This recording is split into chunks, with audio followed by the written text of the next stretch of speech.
So, Camille and Renee, it's yours. So Renee and I are going to talk to you about our El Salvador mission here at the church. Last year, we both went down to El Salvador with our congregation. We joined with about 30 other people and had a great ministry week down there. This year, dates are July 31st to August 10th. Those are the same dates every year, so if you can't go next year, put it on your calendar for the following year. It'll always be July 31st to August 10th. So this past year when we were down there, these are some of the different things we did. The picture is of Teacher Alfredo's house, one of the sites that I went and built. We built like the walls and all that stuff for him. Now, he just recently sent us pictures of what it looks like now. He has everything except for windows and doors. So the walls are all there, the roof is on, he has individual rooms all built up. So it's pretty cool the progress that you see from how your donations and your time helped someone else. One of the other major things we did last year was the solar light project. We did bring solar energy down to rural villages. And then this year, we're doing most of the same things. The other new one is instead of solar light this year, we're doing water. So we're hoping to bring water to these rural villages now because a lot of them have to walk very far where the water is very dirty. So we're hoping to improve the water quality in these rural villages. The picture is of the medical center last year.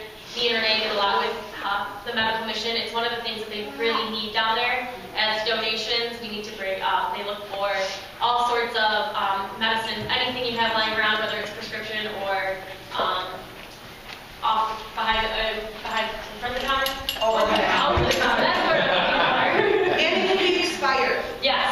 They will take it out. All kind of expired meds. Antibiotics, whatever. People, like hundreds of people just came and they needed vitamins. Like that was just some of the basic things they needed, or basic pain medicine, and we would give them 5 pills. And that was all that we could afford to give them because that was all we had. So people that were pregnant, we'd give them a week's worth of prenatal vitamins, and that would be all the prenatal vitamins they get because that was all we had. So things like that we take care of here, we have huge supplies of, and we can send down there and they use it. Yes. Repeat that again. So even old prescription drugs Yes. that I have lying around. Yes. Now, the doctors, there's a doctor working with us, obviously, so they How are you determine. guys doing that? Yeah, They have a doctor down there that takes care of it. Yeah, he takes care of it, he prescribes it, but it adds to what they have. But yeah, a lot of the medicine, even though it's expired, isn't necessarily expired. It's expired in our country. I kind of stay away from your narcotics if you have any of those.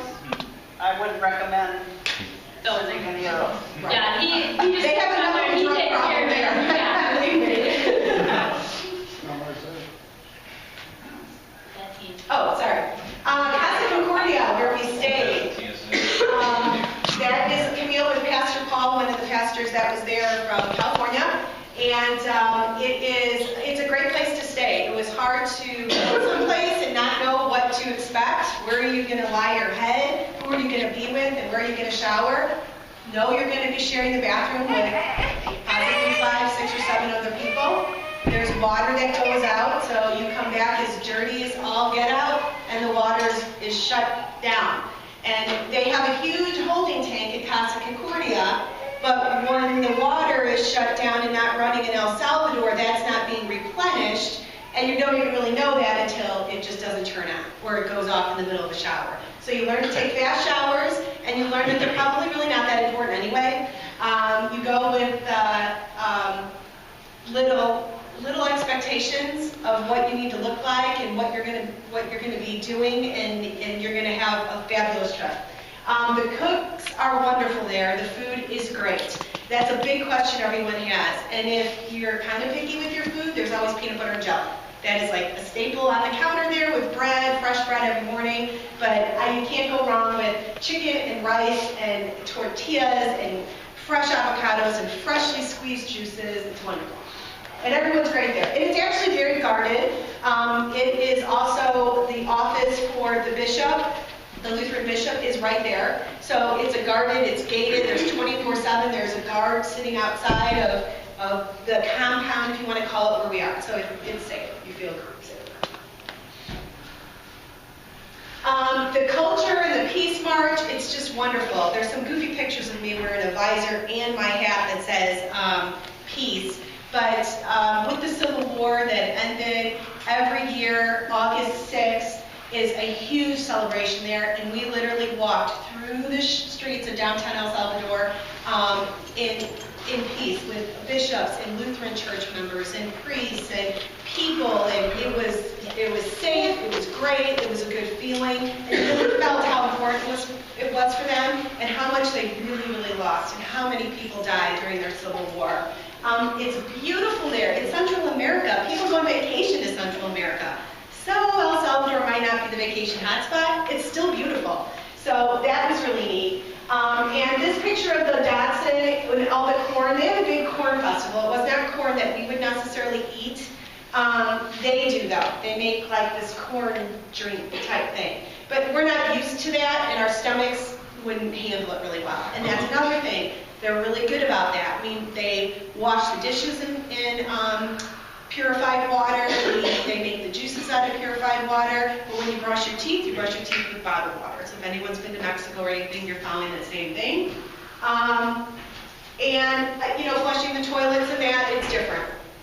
If it's yellow, let it mellow. Flush it down. It's just different. And you don't put toilet paper in the toilet. You put it in the garbage can. There's just things that are just different. And it's like that in a lot of other countries, even when you vacation. So. Guatemala, is this me too? It's such a nice picture of us. I don't have that one. This was wonderful. I admit to everyone, I am awful with geography. Because I thought, okay, we're going to Antigua, Guatemala. That's going to be just another third world country. We're going to sit around. We're going to debrief. We're going to talk about what happened. It's beautiful. It's beautiful. It's old and brick road streets. And we stayed at this beautiful place. We were all together. We worshiped together. We talked about our trip. Camille had her head stuck out of volcanoes. She went on horse rides. I did some more volunteer work accidentally. We went to a hospital to donate some x-ray screens that one of my friends there wanted to donate, and we ended up spending the whole day holding babies with cleft palates, and it was wonderful. So Guatemala was beautiful, and we were able to just celebrate with everyone there and how much fun we had.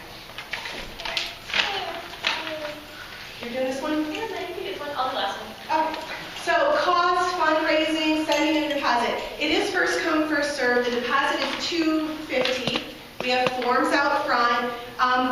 The initial cost without airfare is $775, and then airfare is just depending. I think we got airfare for $700 for both of us round trip last year. It was like $699. So it just depends. You watch flights. There is no direct flight. You're traveling early in the morning, and you will get there, and you're exhausted. So you know how that is. It's just the way that first day you're just tired.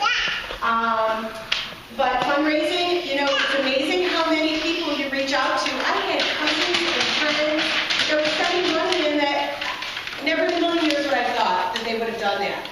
$25, $30. I had friends sending me $250 and $300. It was wonderful.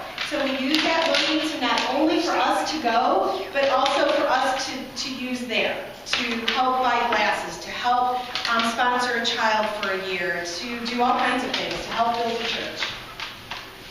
All right, so Ms. Renee kind of touched on this in different ways that you can support. You could actually go yourself and help out with this mission down there. That's one of the best ways.